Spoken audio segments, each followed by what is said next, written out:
सोचिए अगर आपको पूरा देश समुद्र में डूबने वाला हो। ये कोई फिल्म नहीं बल्कि एक देश की आज की हकीकत है। दोस्तों, ये सिर्फ एक देश के डूबने की कहानी नहीं है, ये एक चेतावनी है।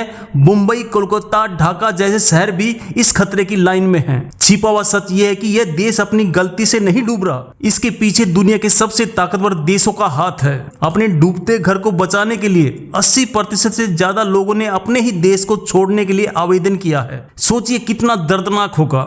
और इस तबाही का सबसे बड़ा रहस्य, ऑस्ट्रेलिया तुवालू की मदद कर रहा है, लेकिन इसके बदले में उसने एक ऐसी शर्त रखी है जो तुवालू को हमेशा के लिए उसका गुलाम बना सकती है। सबसे भयानक सच है कि हम उसी नाव में सवार हैं। अगर हमने आज एक्शन नहीं लिया तो कल यह खतरा हमारे शहर तक पहुंच जाएगा। सच का बम यह है कि तुवालू ने ऑस्ट्रेलिया के साथ एक ऐसी संधि पर हस्ताक्षर किए हैं जिसके अनुसार वह ऑस्ट्रेलिया की इजाजत के बिना किसी भी देश से कोई सुरक्षा समझौता नहीं कर सकता। वहां की सरकार ने अपने देश को बचाने के लिए नहीं बल्कि उसकी यादें सजाने के लिए एक चौंकाने वाला कदम उठाया है। तुवालू की सरकार अब चुप नहीं है, वह दुनिया से एक fossil fuel non proliferation territory की मांग कर रही है, यानी कोयला, तेल और गैस को पूरी तरह से खत्म करने की संधि। इसका मतलब है कि भविष्य में तुवालू सिर्फ एक वर्चुअल दुनिया में ही मौजूद होगा, जबकि असलियत में वह समुद्र में समा चुका होगा। ये देश है तुवालू, प्रशांत महासागर का एक छोटा सा वर्ग जो अब नरक बनने की कगार पर है। सबसे हैरान करने वाली बात है कि क्लाइमेट चेंज के लिए तुवालू का योगदान ना के बराबर है,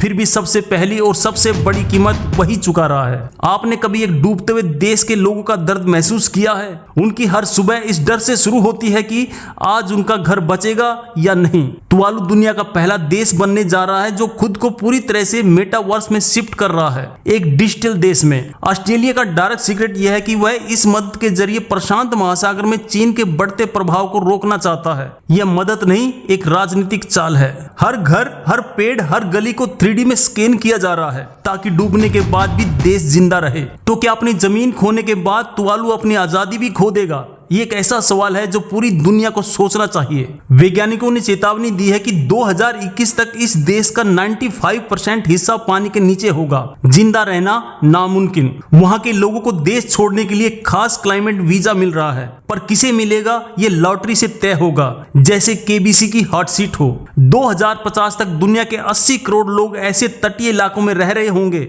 जिन पर डूबने का खतरा है। क्या हम तैयार हैं उसके लिए? यह सोचना भी मुश्किल है कि G20 के सिर्फ 20 देश दुनिया के 80% प्रदूषण के लिए जिम्मेदार हैं, लेकिन सजा तुवालू जैसे बेगुनाह देशों को मिल रही है। दोस्तों, यह संभव है, पर सच है हम इतिहास की उस पीढ़ी पर हैं जो इस तबाही को रोक सकती है या फिर इसे देखकर नजरअंदाज कर सकती है। चुनाव हमारा है।